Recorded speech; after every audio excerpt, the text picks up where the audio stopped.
Revenons à notre texte de Salomon. Donne-moi un cœur qui écoute pour gouverner ton peuple. Salomon sait tout jeune qu'il est, qu'il va avoir à gouverner ce peuple. C'est-à-dire qu'il va avoir à juger au sens de la Bible, à gouverner et à juger comme il le fera dans son grand jugement avec les deux femmes. Mais justement, pour être capable de juger, il faut être capable d'écouter. Dans ce monde où il y a tant d'erreurs, des tonnes d'erreurs qui circulent, c'est souvent que le responsable doit savoir déceler la pépite de vérité, la parcelle d'or de vérité, englobée dans la gangue énorme d'erreurs. Il ne peut n'y avoir qu'un gamme de vérité, une tonne d'absurdité. Mais si les responsables et les chefs n'arrivent pas à reconnaître ce minuscule gramme de vérité, s'ils ne la dégagent pas et ne la mettent pas en valeur, la vérité minuscule restée captive donnera une force de persuasion à toute l'erreur. Je sais combien il est difficile de décanter le gramme de vérité dans toutes ces inepties qui sont dites. Dès qu'une vérité est prononcée,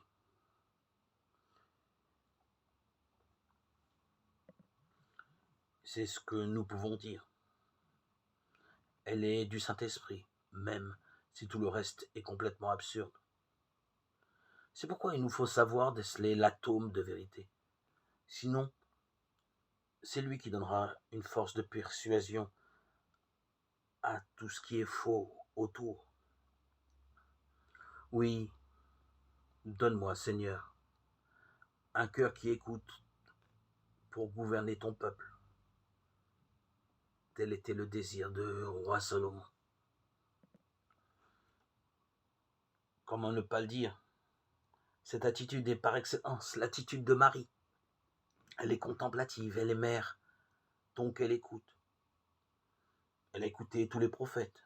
Et quand elle parle, sa confiance est tissée de tout ce qu'elle a écouté tout au long de sa vie. Elle écoute l'ange attentivement à ses mots. Elle fut bouleversée et elle se demandait ce que signifiait cette salutation.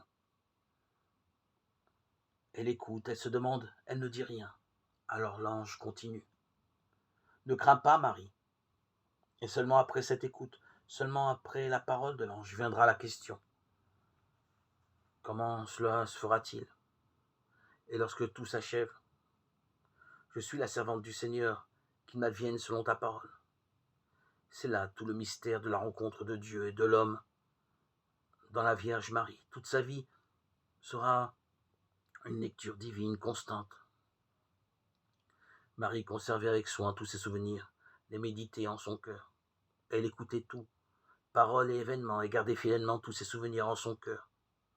Un cœur qui écoute et qui garde.